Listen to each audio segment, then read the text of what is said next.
Well, I think that brings us to our first performer, and I brought this guy in today. He's actually a surprise guest. He wasn't on our website or on the mails that we sent out. I ran across him. He sent me a mail and said, "Hey, I'd be interested in performing in the show," and I checked him out.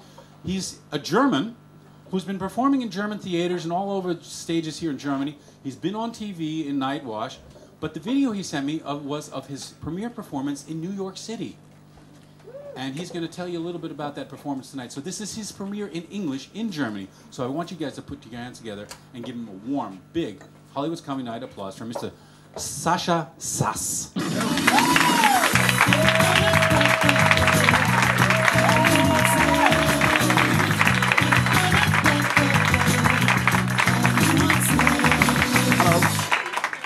Yeah, right. My name is Sascha Sass, and I always try to speak my name pretty slow because I really don't want it to sound like Sasha's ass. There was a friend in New York who warned me, so I wanted to mention that in the beginning. Actually, I went to New York a few weeks ago, that's right. And I realized that it's still kind of adventurous for us to travel over there. This time it already started with very weird security instructions in the plane that went like, "Please contact one of our US Airways crew members if you're not able to read or understand English."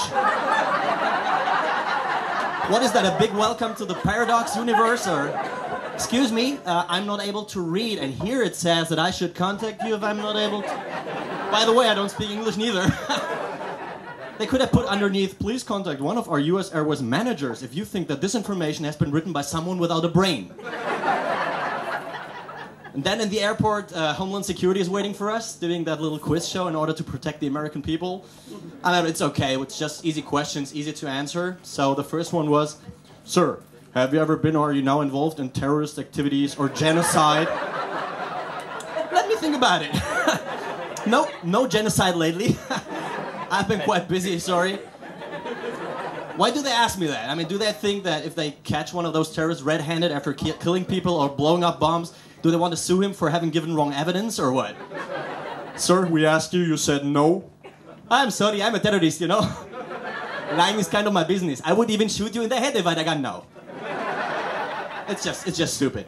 The next question is kind of my favorite one, and all the Americans here can be sure they will never be asked that question ever. It was, "Sir, between 1933 and 1945, were you involved in any way in persecutions associated with Nazi Germany or its allies?" I was born in the 70s, okay? I mean, do they want to know something about my former life or what? Maybe I know why they asked me that question, because of my last name. It's Sass. So if I spell it, it's S-A-S-S, which were... Oh, people who know something about history here. Wow. Yeah, but my name could also stand for something else, for beneficent organizations like the Sexual Assault Support Service or the Single Action Shooting Society. Just coincidence. Did you hear about that guy who got 3 years of jail for throwing his shoes at George W. Bush? Yeah, well, I've seen a very useful coverage about that shoe throwing issue, which really opened my eyes about the Arab culture. There they explained that throwing shoes in the Arab world has to be understood as a hostile sign of disrespect. Who would have guessed that before? No, I really think lots of people didn't know, especially in New York, where lots of women are crazy for shoes. Without coverages like that, I can see thousands of Carrie Bradshaw wannabes traveling to the Middle East, begging on their knees for being thrown at with Manolo Blahniks! Come on, hit me in the eye with the high heels, I don't care! Yeah, thank God that didn't go. Yeah, but now all that's over with Obama. And I'm feeling kind of blessed because I have the new president's daughter's first name, Sasha. And I almost have the king's haircut. But no one realized that. They treated me like any other tourist there. But did you see Obama before the election in Berlin?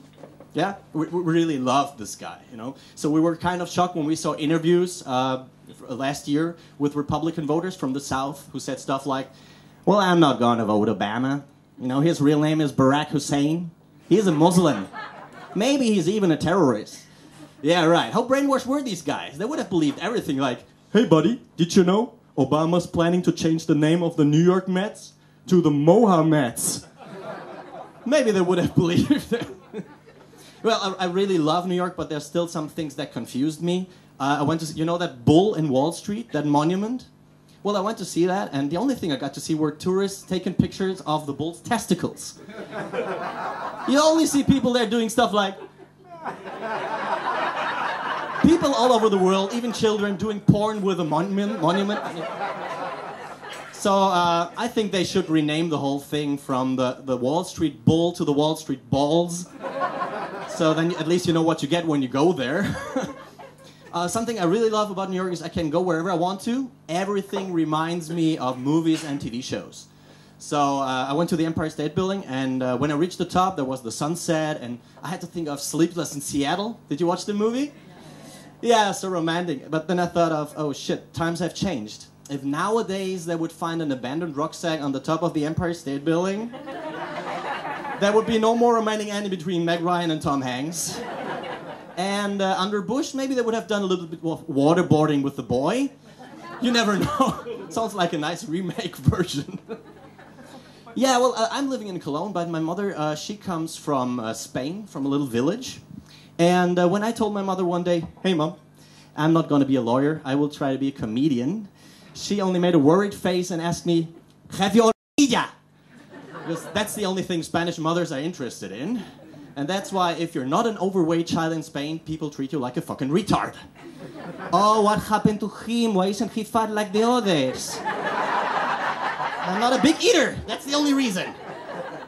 Something else that's funny in the village of my mother, they only have two classes of animals. On one hand, they're the ones they kill in order to eat them. And on the other hand, they're the ones they kill because they're not eatable.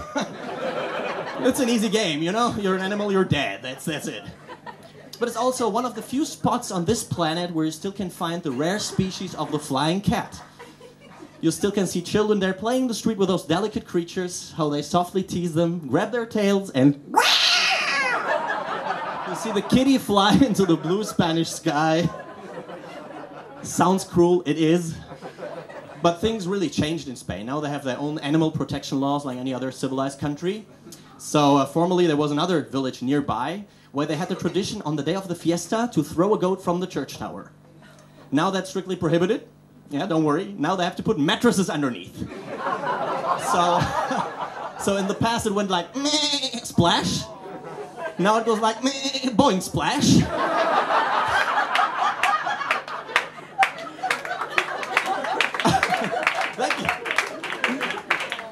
I don't think the goat will give a damn because back in the days it was dead afterwards and now it's paraplegic. Have you ever seen a goat in a wheelchair? Me neither. Thank you.